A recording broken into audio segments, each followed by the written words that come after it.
রঙিন প্রভাত হয়ে থাকতে চাই, সুন্দর জীবন নিয়ে বাঁচতে চাই। ভাবনায় ভাবনার দিনগুলো তবুও পালিয়ে বেড়ায়। চলুন নতুন মানবিক দুনিয়া গড়ি, মানুষের পাশে সেই মানুষকে আনি যারা সমাজ নির্মাণ করে, সমাজের জন্য মানুষ তৈরি করে। আমি প্রফেসর লুৎফর রহমান জয় এবং আমার সঙ্গে আজ আছে আমরা দুজন আজকে একজন লেখকের সঙ্গে বসেছি। তিনি বাবলি খান, সুলেখক এবং বাংলাদেশে নারী উদ্যোক্তাদের হয়ে অনেক কাজ করেন। এমনই একজন মমতাময়ী লেখক, সুসাহিত্যিক বাবলি খান। আপনাকে স্বাগত জানাচ্ছি আমাদের এই চ্যানেল। ধন্যবাদ। দর্শক যারা যুক্ত আছেন, আমরা চলে যাচ্ছি সরাসরি। বাবলি খানের 3টি বই নিয়ে আমরা এখন বসলাম। জীবন পাতার গল্প, 100 প্রেমের কবিতা এবং ভ্রমণ দেশ দেশান্তরে। খুবই সুন্দর কিন্তু মলাগ্রতা ভ্রমণ। এখন আমরা 3টাই প্রকাশনী বের করেছি এবং আমরা চলে যাচ্ছি সরাসরি 3 বইয়ের কথা বলার জন্য। আজকে আপনি এই বয়সে এসে এতগুলো বই, একবারে 3টা বই বের করার, একটা মেলাতে কিন্তু বাবলি খানে এরকম কাজ করে বসেন সবসময়। আমরা একটু অবাক হই, কিভাবে সম্ভব হয়? আসলে আমার এখন অবসর সময়, আগে স্কুল চালাতাম একটা দীর্ঘ সময়, এখনো কাজ করি ব্যবসা বাণিজ্য ওমেন এন্টারপ্রেনার্স এর। আমি ইসি মেম্বার, তার সাথে আমার নিজেরও ব্যক্তিগত ব্যবসা আছে। কিন্তু রাতটা কিন্তু আমার ভীষণ ভালো লাগে এখন সময় ব্যয় করতে। সেটা হলো রাত আসলে নীরব নিঝুম রাতে লিখতে ভাব আসে মনে। ভাব না আসলে কিন্তু লেখা যায় না, প্রেম ভিতরে না আসলে কিন্তু লেখা যায় না। তো এই জীবনের গল্প, এবার প্রেমের কবিতা, 100 প্রেমের কবিতা লিখেছে। সেখানে প্রেম বলতে মানুষের অনেক কিছু বুঝিয়ে দেয়, ছেলে মেয়ে বুঝে প্রেম, আসলে তা না। সবচেয়ে বড় হলো ওই উপরওয়ালা আল্লাহ। আল্লাহ প্রেম, আমার সৃষ্টিকর্তা প্রেম, এবং সৃষ্টিকর্তার যে প্রকৃতি যত জিনিস সবকিছুর কাছে কিন্তু প্রেম থাকে। প্রেম ছাড়া কিন্তু কোনো কিছু হয় না। মা বাবা প্রেম, তার থেকে আমার জন্য, আমার প্রেম আমার পরিবারের জন্য, সার্বিক ভাবে সবকিছু মিলিয়ে আমার প্রেমের কবিতা। সেটা কি 100 প্রেমের কবিতা? 100 প্রেমের কবিতার ভিতরে সম্পূর্ণ সব প্রেমটা আমি ঘিরে তুলেছি। আচ্ছা, এই যে ভ্রমণ দেশ দেশান্তরে, কোন কোন দেশ আছে?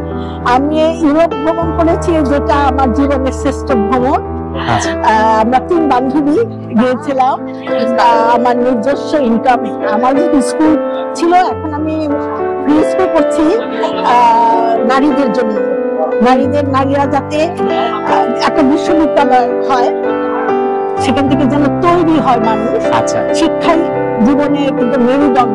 প্রত্যেকের জীবন কিন্তু শিক্ষা দিয়ে তাকে উন্মোচন করা হয়, তাকে তুলে ধরা হয়। তার জ্ঞান গরিমায় সে সার্বিকভাবে আলোকিত হতে পারে একটা বিশ্ববিদ্যালয় থেকে। সেই বিশ্ববিদ্যালয়তে মানে আমার মাটা থেকে মেন শিক্ষা।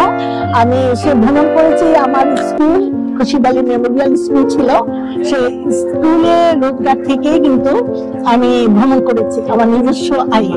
এটা আমার দর্শক, আমি খুব একটি বিষয় পেয়েছি যে মা হলো সেই বিশ্ববিদ্যালয় যেখান থেকে সারা বিশ্ব ভ্রমণ করা যায়। আজকের এই আলোচনায় আমরা প্রথম বোধহয় এরকম একটি টপিক পেলাম। মা হলো এমন একটি বিশ্ববিদ্যালয় যা সারা পৃথিবীকে ভ্রমণ করার জন্য অনুপ্রেরণা যোগায়। এমন মা এই কথা বলছেন, আপনিও মা। আপনিও মা। আচ্ছা, এই যে এর মধ্যে জীবন পাতার গল্প, এটা আসলে কি আছে? এটা আসলে আমাদের প্রত্যেকের একটা জীবন, তাই না? গাছেরও কিন্তু একটা জীবন, পশু পাখিদেরও জীবন।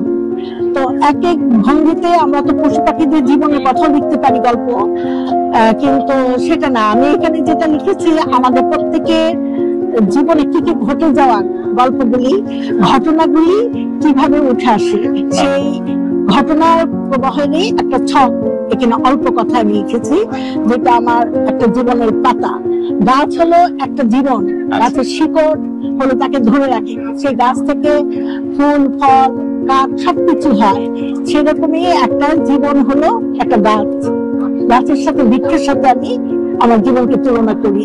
গাছ এক সময় ঝরে যাবে, পাতা ঝরে যাবে। এই যে আমার বয়স বাড়ছে, আমিও চলে যাব, তোমরাও চলে যাবা, তোমরাও। কিন্তু এটা একটা গাছ, এটা একটা জীবন। এই গাছকে চর্চা যত্ন না করলে সে গাছটা কিন্তু সুন্দর হবে না। এরকম কিছু কিছু ঘটনা, যত্নের ঘটনা, দুঃখ কষ্ট আবেগ ভালোবাসা, প্রেম, এই যে পিছু টান, সন্তানের জন্য একটা টান, একটা ভালোবাসা, নিজেকে উৎসর্গ করা, এটার নামই জীবন।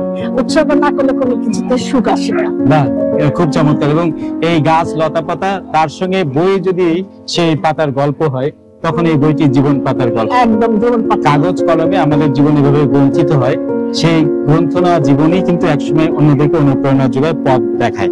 Prime University, knowledge is power. The university prides itself on a hybrid library that combines digitized and digital search platforms in addition to a rich variety of books and publications. World-class laboratories with state-of-the-art equipment are there to flourish the inquisitive mind.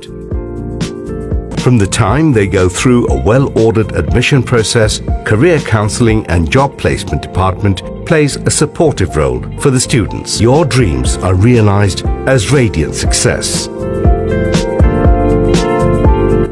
এখন আমরা চলে যাচ্ছি আপনার অন্য বইগুলো একটু নাম আমরা জেনে আসি। আরো আপনার বই আছে আমরা জানি, সেই বইগুলো কি? অ্যাকচুয়ালি কিন্তু লেখালেখি খুব একটা মানে ছিলাম না, কিন্তু যখন আমি আমার মা 1917 সালে মারা যায়, তখন আমি খুব বিধ্বস্ত হয়ে গেছিলাম, কারণ মা ছিল আমার পৃথিবী। সত্যি আমার পৃথিবীর ভালোবাসার একটা পৃথিবী।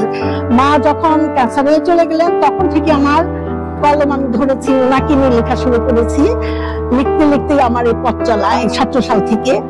এবং প্রথমে লিখেছি মা বইটি, তারপরে লিখেছি, প্রথম লিখেছি বিষাদ বসন্ত। হ্যাঁ, বিষাদ বসন্ত হলো আমার বড় বোন মারা গেছে, তারপর বোনের বাচ্চা একটা 16 বছর, সে মারা গেল। তারপরে আমার মা চলে গেল।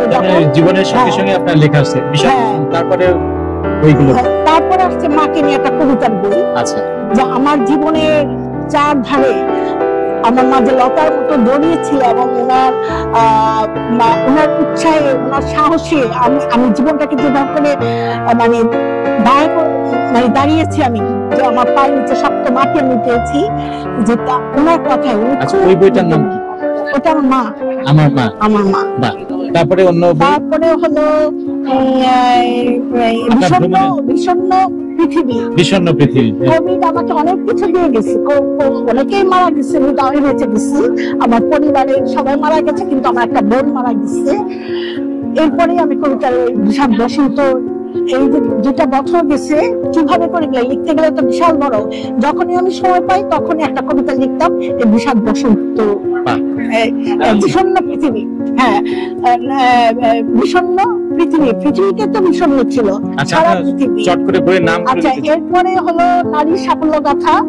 এখানে 36 জন মহিলার জীবন গল্প আমি তুলে ধরেছি, এবং এই বইটা থেকে কিন্তু আমি কলকাতা প্রেস ক্লাব থেকে সম্মাননাও লাভ করেছি।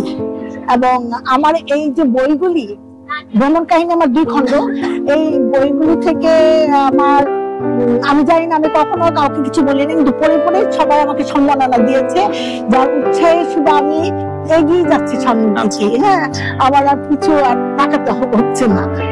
আমার এই যে ভাই, উনিও একজন মানে কি বলবো, আমার উৎস আর কি, আনন্দের লেখার। উনিও অনেক আমাকে সম্মান করেছে, এবং বড় বোনের মতো সম্মান দিয়েছে বলে আমি অনেক পথ এগিয়ে আসছি। এর মাঠে সৈয়দ উদ্দানি, উনি আমার একটা সাক্ষাৎকার নিয়েছিল, ওখান থেকে ওনার সাথে আমার পরিচয়। এরপর থেকে আমি তাকেও অনুসরণ করি, ওনার বক্তব্য নিয়ে যে আমি একজন আমাদের পরিবারের একজন অভিভাবক হয়ে গেছেন এই মুহূর্তে। আর আমরা জানি যে বাবলি খান এই মমতাময়ী পৃথিবীর জন্য তার কিন্তু একটা নিজস্বতা আছে, যে জীবনকে সেন্টার করে কি করে লেখা লিখতে হয়। আমরা এখন চলে যাচ্ছি আপনারই বই থেকে, 100 প্রেমের গল্প থেকে একটি কবিতা আমরা শুনে আসতে চাই। আমাদের সঙ্গে শিল্পী মন আছে, মনের কাছ থেকে একটি আবৃত্তি আমরা নিয়ে আসতে চাই। রঙিন প্রভাত হয়ে থাকতে চাই, সুন্দর জীবন নিয়ে বাঁচতে চাই। ভাবনার দিনগুলো তবুও পালিয়ে বেড়ায়। বসন্তের কোকিল উড়ে গেছে বনে, ভোরের বক পাখি ওড়ে না দূর নীলিমায়। দিন ঝরে যায় সময়ের স্রোতের ভেলায়। পৃথিবী মানুষগুলো ঘুরতে গেছে, পৃথিবী এখন অস্থির হয়ে আছে। বদল হয় নাই শিখরময়, প্রেমের হিমালয়